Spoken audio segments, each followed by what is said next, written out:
celebrity status permitted her unusual access to then Vogue editor Dianes Journey, the undisputed grande dame of American couture. Her slogan, "Feel like a woman and wear a dress," launched von Furstenberg and a new parlor game of counting her dresses at parties. You can have yellow, red, I believe green. The scarf is... In the 7th Avenue showroom, the buyers responded to American women who decided they had to have a von Furstenberg creation. And $75 did not seem too much to pay for a touch of class. That's it, cut.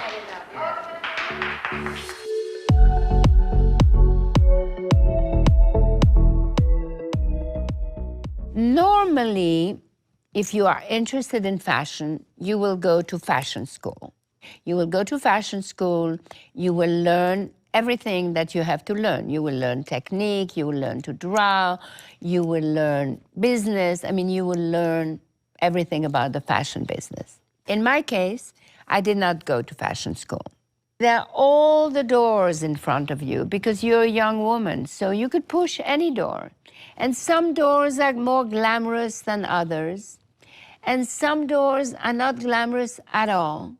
And you push them by accident, and they turn up to be your door. My first door in the fashion business was being the assistant of a photographer's agent in Paris. I knew so little about fashion business. I knew nothing. And I became the assistant, secretary at the time, you would say, to this man who was an agent of photographers. So he lived in Paris in this beautiful little house. It was there were all these very fancy, glamorous people coming in and out, models and photographers, and I was completely overpowered. And my job was to answer the phone and to take messages.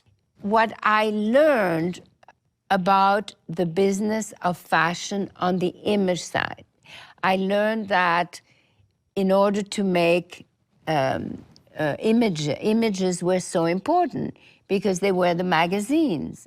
Those photographers would either work for editorials, and they would work for Vogue or Cosmopolitan or whatever magazines, and they would take pictures, and that was the editorial work. That was paid a little less than the advertising work, and those magazines survived because of advertising. So I learned everything about the image of fashion, right? Everything that is the image. My second job was the absolute opposite. I worked for an Italian man.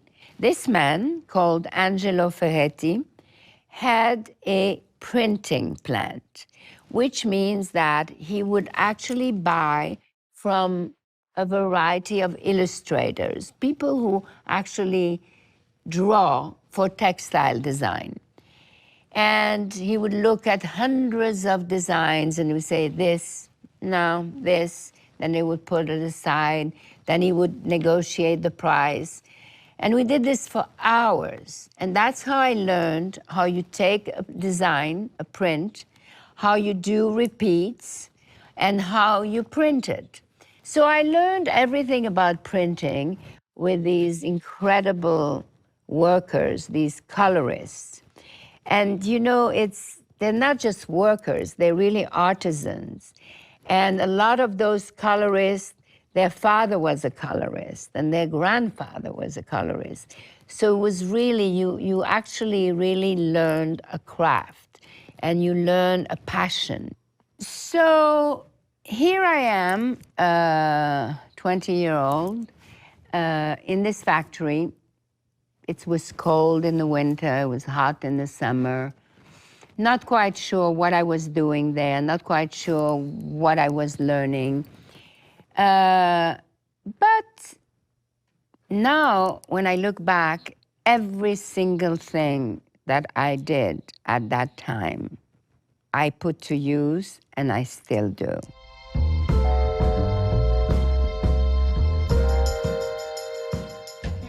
so we're 1969. Fashion at the time was, you still had, in Europe, you still had dressmakers,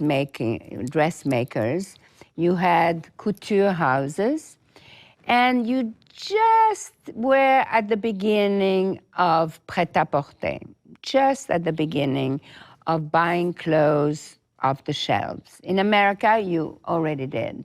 In Europe, not so much anymore, not so much yet. My boyfriend that I had met at college was living in New York. He was doing an internship for a banker. And I went to visit him. And through Aegon, I met these young American designers called Halston, Giorgio Santangelo, Stephen Burrows. And I met them. They invited me to their showroom. I went into their back office. They lent me clothes.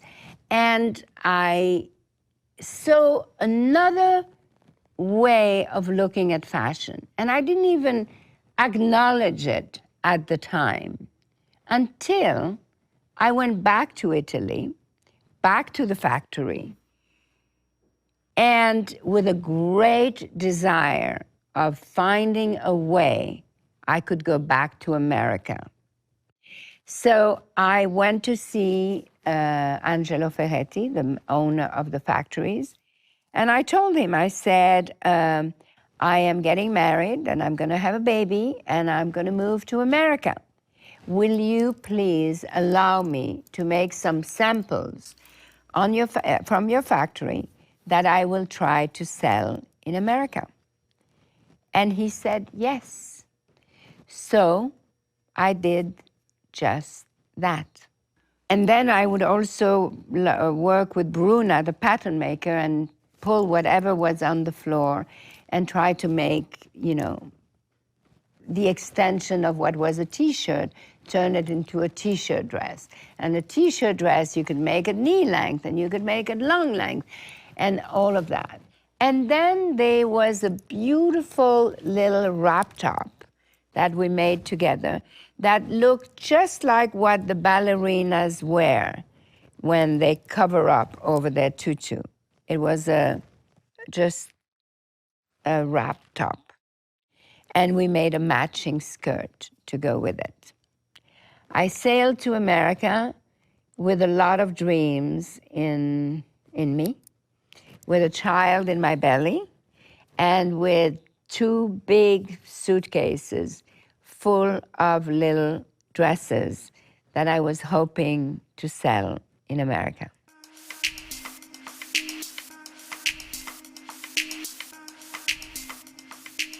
It's through my husband, who was, a very good-looking young aristocrat, that I was introduced to be able to go to see Diana Vreeland. Diana Vreeland was the editor-in-chief of American Vogue, and American Vogue was a big deal. I brought down the dresses, and it was a very intimidating offices. There were clothes everywhere. There were jewelry on the tables. There was perfume. There was scented candles. I had never seen such an orgy of color and of beauty and of everything. And all of a sudden I heard a voice, and this big woman came in with a long cigarette holder. And she was smoking, and she had red nail polish and black lacquered hair and red lipsticks. And the first thing she did is she pushed my chin up and said, "Chin up, up, up." And I thought, oh no, oh no. I was so intimidated. She didn't come in with an idea. She came in with a package, with a product, with the whole thing worked out. She came in with the whole thing digested, fixed, arranged. And before I know, I am thrown outside the office, folding the clothes, not understanding what the hell has happened to me, and completely confused. The door was locked. Mrs. Vreeland was in our office. I'm not quite sure what had happened. And her assistant, actually she was more than an assistant, she was a fashion editor. Her name was Keisha Keeble. She had beautiful black hair. And she said, you know, she liked it, so she's probably gonna help you to photograph it. So you should get going. I said, but what do I do? And she said, well, you have to show it to buyers. But where do I meet the buyers? And she said, well, in about a month is Market Week. And Market Week is when everybody show their line and when buyers come from all over to look at all the line. Since you don't have a showroom, I think you should take a hotel room. And I said, what hotel? And she said, well, the Gotham Hotel on Fifth Avenue, which is now the Peninsula, is where all the California lines show their lines. So there will be traffic there. So that's where I think you should rent a room. I said, okay. And she said, and you should list yourself in something called the fashion calendar. I said, okay. And she said, it would also be good if you took a little ad and you made an announcement in Women's Wear Daily. I said, that sounds great. Do you think I can use your phone? And she said, yes. And she gave me her desk and her phone. And I first called the hotel and I booked a room. I then called the fashion calendar and I listed myself. And the following week, I asked a friend of mine who was a photographer to take a picture and to take a picture of me on this white cube. And I was wearing my first dress, which was a link shirt, well, it wasn't actually black and white, it was dark blue and white. It was a shirt dress, a link dress, a chain link print, and we did that. And then I remember when he actually showed me the picture, the white cube was too big. It was too big in the picture, that big white spot, and I said, I should write something on that cube. And without even thinking, I took my pen, it was a fountain pen, a blue, dark blue fountain pen, and I wrote, feel like a woman, wear a dress, and I signed Diane von Furstenberg. Looking back, it's just crazy because that picture, that print, that feel like a woman, wear a dress, stayed with me for over 40 years. And Mrs. Vreeland did photograph my clothes, and that was the beginning of my business.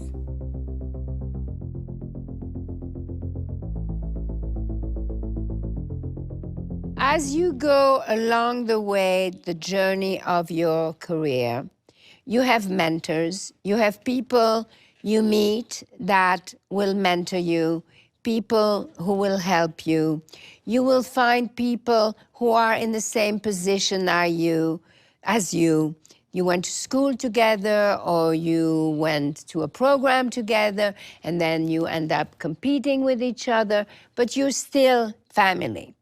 And I think it is, I mean, today people call that networking, but I think that you can never underestimate the value and the importance of people and of the people that you meet.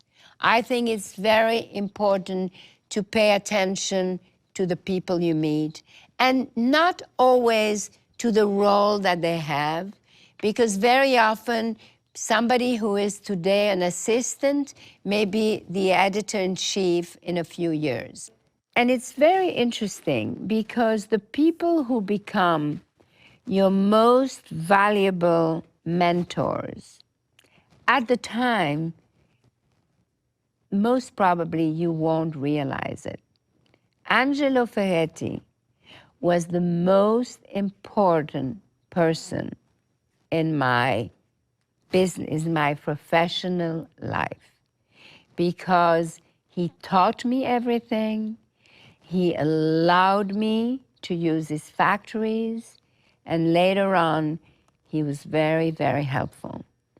Without him, without his know-how, without his factories, I would have never, I don't think I would ever have been a fashion designer, and I would have never been successful.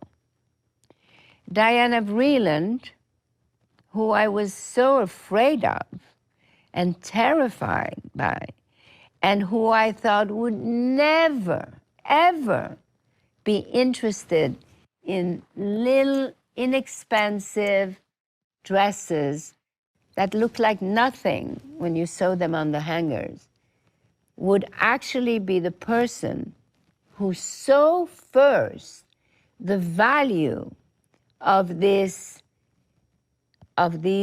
dresses.